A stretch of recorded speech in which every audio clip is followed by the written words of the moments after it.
Well, time now for In the Papers with Nicholas Rushworth. He'll be bringing us up to date with all the latest in the French press. So, Nicholas, what's the latest? Well, the thing that's getting a lot of coverage is the French announcement of its withdrawal of troops from Afghanistan. Le Figaro, I'll start with them.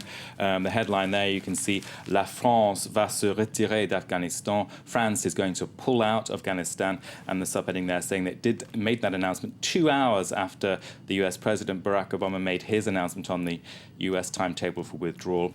Now, the paper is saying that the analysis and aims of America are very much the same as France's.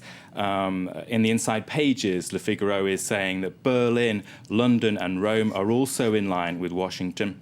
The paper quotes the French Defense Minister Gérard Languet saying that this withdrawal stems from the killing of Osama bin Laden and the work of the soldiers on the ground. Another article in the paper, though, is looking at the Afghan angle. The Afghans fear the return of the Taliban. There's an interview with a man tortured by the Islamist fighters. He says the Taliban will beat him to go to prayer. His friend chimes in that conversation saying, well, we don't want foreigners running our country, do we? So the pullout there in the context of mission not accomplished in Afghanistan. Well, in fact, I think a lot of people won't see this particularly as a surprise. There had been a lot of speculation that when the US pulls out, particularly at the pace that it's doing now, that would herald the pullout from a number of other nations who have troops stationed in Afghanistan. That's right. And this has been in the pipeline. It's not unexpected, but the announcement has happened, and so of course things have moved on. The editorial in Le Monde is saying we go in together and leave together. That's the principle in operation here. Obviously, whilst France is aligning itself with the United States, there is that dissatisfaction that the job is not over. The advantage, the paper argues, for the president, Nicolas Sarkozy, is that this removes a thorn from his side. Basically, the 2012 presidential campaign is underway.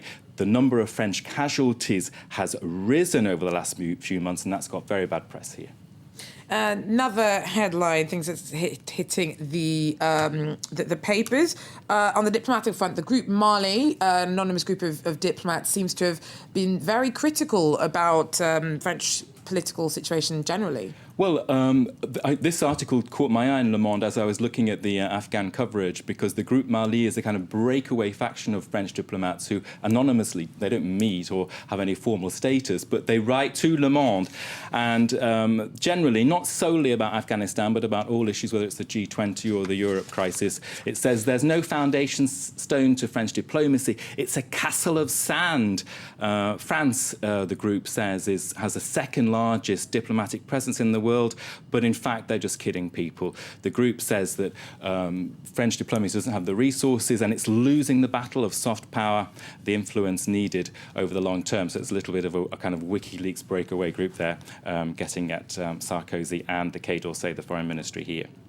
And also staying at home here in France, a bit of a scandal about French high school exams. Yeah, normally, if you see the title there of the Libération, Le Bug du Bac, there's been a leak of questions in the French exam, the baccalaureate. Now, normally at the beginning, you have all those philosophy questions, and they're published in the paper afterwards. Well, this time, some geeks have published maths questions on a video games website to add to the humiliation.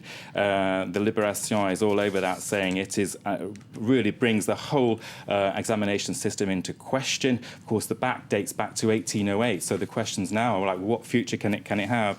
Le Figaro is also looking at that. He has an editorial which is saying that the credibility of the exam is dead and buried. The editorial writer in Le Figaro, Yves Treillard, says this leak no doubt hides a tree that hides a forest. He sort of gives the example of a youngster going off to the loo with a smartphone, and so he says there should be a radical reassessment of the process of the exams here.